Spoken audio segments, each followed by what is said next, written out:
પણ વિદેશની વાત નીકળી છે. મારે તમને જે કાઠિયાવાડ એરલાઇન જેના માટે આજે શ્રીરામ ટેલિફિલ્મ્સ હૉલમાં હું વાત કરવા આવ્યો. ધારો કે ગુજરાતનો વિકાસ આટલો બધો ઝડપથી થઈ રહ્યો છે. 2020માં લંડન ને અમેરિકા, મારું તો સપનું બહુ, મેં મારા પુસ્તક રંગ કસુમલ ગુજરાતીમાં આ વાત બહુ દિલ ફેંકીને કીધી છે કે લખી લેજો 2020માં આપણે લંડન ને અમેરિકા નહીં જવું પડે. ઓબામાના તોળિયાઓ સુરતમાં હીરા ઘસવા આવવાના છે. આ મારું સપનું છે બિનભાઈ, લખી લેજો. એવો જમાનો આવવાનો, ગુજરાતના દરેક ખેડૂત પાસે BMW કાં તો 4 બંગડીવાળી ઓડી હશે અને એના ઘરવાળા બપોરે 12 વાગે હેલિકોપ્ટરમાં ટિફિન દેવા આવશે. આહા, દ્રશ્ય તો વિચારો યાર. અમારી યારે સપનું તો જોવો. હેઠે હું ને હાકડ હું ભોગવી, સપનું જોવું હું ભલામણ નબળું જોવું.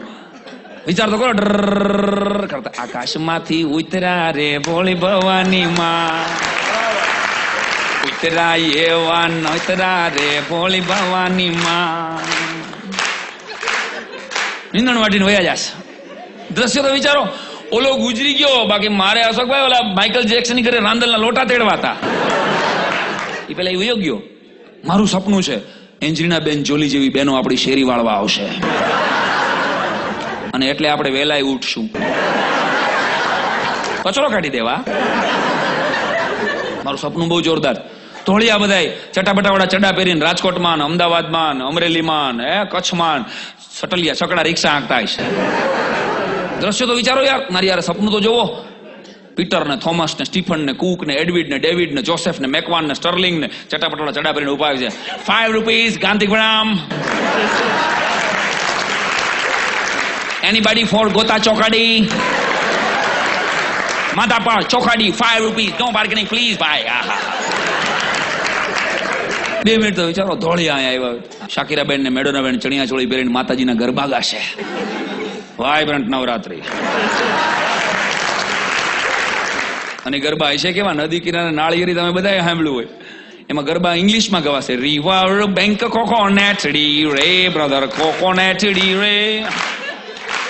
First coconut, colourful coconut. First coconut, colourful coconut. For my Amba mother રે બ્રધર કોકોનેટ ડી રે. આવા ગરબા ગવાસ. લખી લેજો. ગુજરાતી પિક્ચરને 11 ઓસ્કર એવોર્ડ મળવાના. આવું હું 2001 થી બોલું છું. આ 2014માં આપણે નોમિનેટ થયા. તો કવિ આર્ષદ્રષ્ટા હોય છે, કાંઈક તો કોક ઉજાડીને બોલાવી દે છે. જેથી નર્મદા યોજનાના પાયા નહોતા નખાણા ને, તેથી કવિ નર્મદે કહી દીધું હતું કે જન ઘૂમે નર્મદા સાથ, જય જય ગરવી ગુજરાત. આ કવિની તાકાત.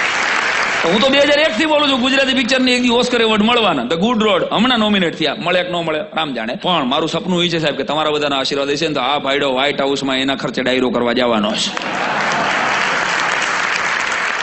શ્રીરામ ટેલિફિલ્મ્સની એકાદ સીડીનું શૂટિંગ આપણે વ્હાઇટ હાઉસમાં કરવું છે.